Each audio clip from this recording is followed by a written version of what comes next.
മലപ്പുറത്തിന്റെ സുൽത്താൻ എന്ന് ഇഷ്ടമുള്ളവർ വിളിച്ചു, ഇഷ്ടമില്ലാത്തവർ എന്തോ വിളിച്ചോട്ടെ, ഞങ്ങൾക്ക് പ്രശ്നമല്ല അല്ലെ.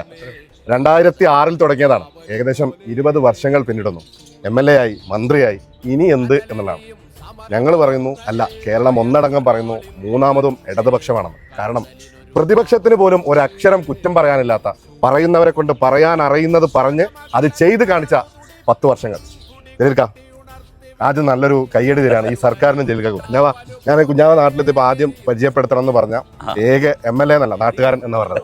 കാരണം അത്രത്തോളം നിങ്ങൾ ഇഷ്ടമാണെന്ന് പറഞ്ഞിട്ടാണ്. ഇതൊരു ഇന്റർവ്യൂ ഒന്നുമല്ല, എങ്കിലും ഒരു ചോദ്യമാണ്. ആകാംക്ഷയോടെ ജനം ഉറ്റുനോക്കുകയാണ്. ഇടതുപക്ഷത്തിന്റെ മലപ്പുറത്തേക്ക് വരികയാണ്. ആര് നയിക്കും? എല്ലാവരും പറയുന്നത് സുൽത്താൻ തന്നെ വരണം.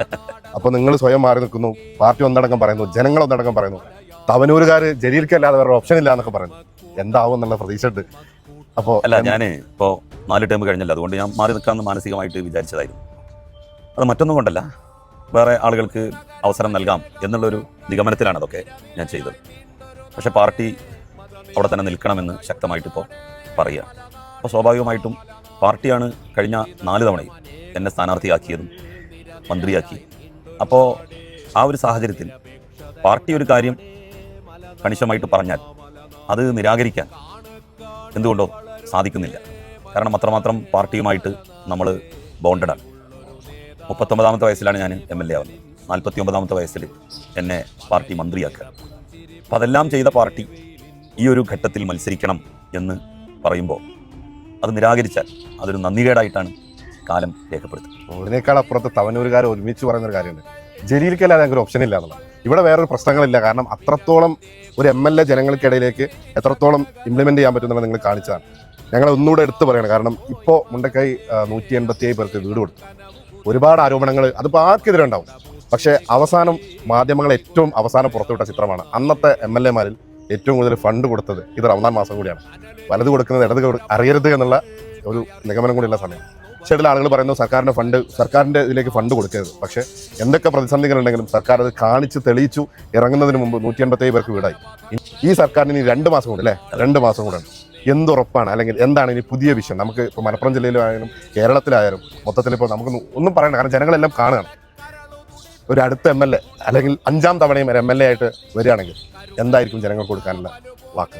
കേരളത്തിൽ ഇടതുപക്ഷ ജനാധിപത്യ മുന്നണി തുടങ്ങി വെച്ച ഒരുപാട് പദ്ധതികളുണ്ട്, മുന്നോട്ട് പോകേണ്ട പദ്ധതികളുണ്ട്. അതിൽ മുന്നോട്ട് പോകേണ്ട പദ്ധതികളെ നമ്മൾ മുന്നോട്ട് തന്നെ നയിക്കുക. അത് അവസാനിക്കുന്ന ഒരു പോയിന്റ് ഉണ്ടാവില്ല. കാരണം മനുഷ്യൻ ജീവിച്ചിരിക്കുന്നിടത്തോളം വിദ്യാഭ്യാസ രംഗത്തും ആരോഗ്യരംഗത്തും ഭൗതിക സൗകര്യങ്ങളുടെ കാര്യത്തിലൊക്കെയുള്ള പദ്ധതികളുടെ സമ്പൂർണ്ണത സംഭവിക്കുന്നില്ല. അസാധ്യമാണ് എന്ന് നമ്മൾ കരുതിയിരുന്ന, സംഭവിക്കില്ല, വരില്ല എന്ന് നമ്മൾ കരുതിയിരുന്ന പല പദ്ധതികളും വന്നു. കേരളം പോലുള്ളൊരു സംസ്ഥാനത്ത് സ്ഥലം ഏറ്റെടുക്കലാണ് ഏറ്റവും വലിയ പ്രശ്നം.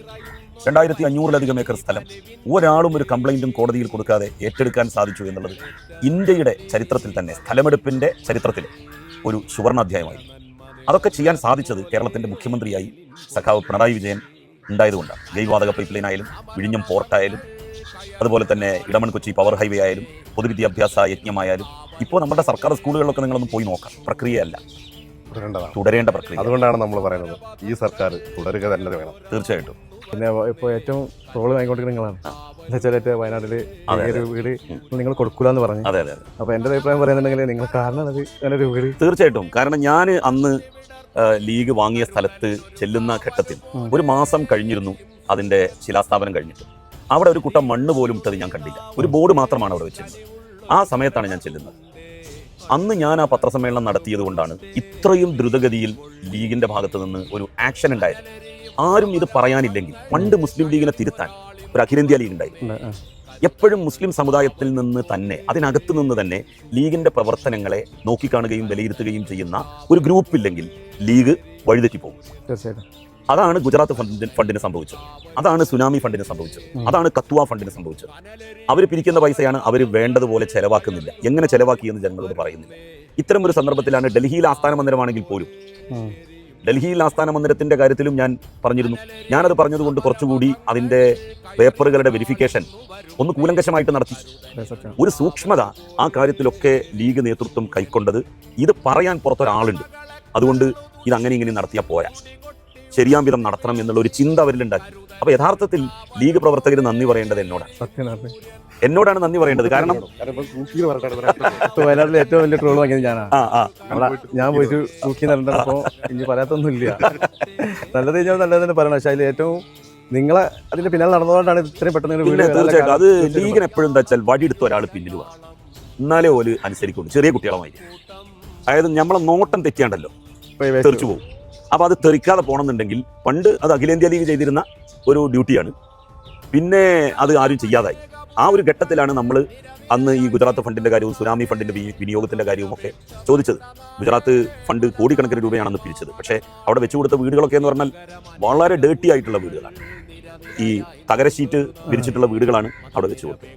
അപ്പോൾ അതൊക്കെ അന്ന് പെട്ടെന്ന് ഞാൻ പറഞ്ഞതിന്റെ വെളിച്ചത്തിൽ പെട്ടെന്ന് ആരോ പണിതുകൊണ്ടിരുന്ന വീട് വില കൊടുത്ത് വാങ്ങി കൊടുക്കുകയാണ് ചെയ്തത്. ഞങ്ങളിത് കൊടുത്തു എന്ന് വരുത്തി തീർക്കാൻ വേണ്ടിയിട്ട്. അപ്പം അങ്ങനെ ഒരു ദുരന്തം വയനാട് ഫണ്ടിന്റെ കാര്യത്തിൽ ഉണ്ടാവാതെ പോയത് നമ്മൾ യഥാസമയത്ത് അത് ഉയർത്തിയത് കൊണ്ടാണ്. റോഡിന്റെ പണി ഫുള്ള് തീർക്കാതെയാണ് നിങ്ങൾ ഉദ്ഘാടനം കഴിച്ചു തന്നിട്ട്. അതല്ല, പാലത്തിന്റെ പണി മുഴുവൻ തീർന്നിട്ടുണ്ട്. അതിന്റെ അപ്രോച്ച് റോഡിന്റെ പണി നടന്നുകൊണ്ടിരിക്കുകയാണ്. അത് ആളുകൾക്ക് സഞ്ചരിക്കാനൊക്കെ ആയിട്ടുണ്ട്. ഞാനതിന്റെ മേലൂടെ പോയത് അത് പിന്നെ ഒരു മാസത്തിന്റെ ഉള്ളിൽ തന്നെ അതിന്റെ മുഴുവൻ പണിയും പൂർത്തിയാകും. ജനങ്ങൾക്ക് ഇഷ്ടമുള്ള, ജനങ്ങളോട് പറയാൻ അറിയുന്നത് ചെയ്ത് പ്രവർത്തിച്ച വർഷത്തെ സർക്കാർ നിങ്ങളിലേക്ക് വരികയാണ്. പുതിയ വിഷനും ഒരുപാട് പുതിയ പദ്ധതികളുമായിട്ട്. നേരത്തെ ജലീൽക്ക പറഞ്ഞ പോലെ തന്നെ നമ്മൾ ചെയ്തുകൊണ്ടിരുന്ന കാര്യങ്ങൾ തുടരാൻ വേണ്ടി നിങ്ങൾക്ക് ഉറപ്പുണ്ട്, നമുക്കെല്ലാം ഉറപ്പുണ്ട്, ഈ സർക്കാർ തുടരണമെന്ന്. മലപ്പുറത്തിന്റെ സുൽത്താനായി അടുത്ത പ്രാവശ്യം നമ്മളിങ്ങനെ കൈ കൊടുത്തു. സ്പീഡ് ഹൈവേ, സ്പീഡ് റെയിൽ അത് വരണമെങ്കിൽ UDF വന്നാൽ ഒരിക്കലും അത് വരില്ല. സ്പീഡ് റെയിലിനെ സംബന്ധിച്ച് കേന്ദ്ര സർക്കാർ പറഞ്ഞത് തന്നെ സംസ്ഥാന ഗവൺമെന്റ് സ്ഥലം ഏറ്റെടുത്ത് കൊടുക്കണം എന്നാണ്. ഈ സ്ഥലം ഏറ്റെടുത്ത് കൊടുക്കാൻ ആർക്കാ കഴിയുക? UDFന് കഴിയും. നാഷണൽ ഹൈവേയുടെ വികസനവുമായി ബന്ധപ്പെട്ട് 1 ഏക്കർ സ്ഥലം പോലും എടുത്തു കൊടുക്കാൻ കഴിയാത്തവരാണ് അവർ. അപ്പോൾ സ്പീഡ് റെയിൽ എന്ന് പറയുന്ന കേന്ദ്ര സർക്കാരിന്റെ പദ്ധതിയാണെങ്കിൽ പോലും അത് വരണമെങ്കിൽ കേന്ദ്രമന്ത്രി പാർലമെന്റിനകത്ത് പറഞ്ഞു, സംസ്ഥാന ഗവൺമെന്റ് ഞങ്ങൾക്ക് എന്ത് ചെയ്തു തരണം? സ്ഥലം ഏറ്റെടുത്ത് തരണം. ആ സ്ഥലം ഏറ്റെടുത്ത് കൊടുക്കാൻ യോഗ്യത, അതിന് പ്രാപ്തി ഇടതുപക്ഷ മുന്നണിക്ക് മാത്രമാണ്. അതുകൊണ്ട് കേരളത്തിന്റെ വികസനം ആഗ്രഹിക്കുന്നവർ ഇടതുപക്ഷ മുന്നണിയെ ഈ 3ാം തവണയും അധികാരത്തിൽ കൊണ്ടുവരാവൂ.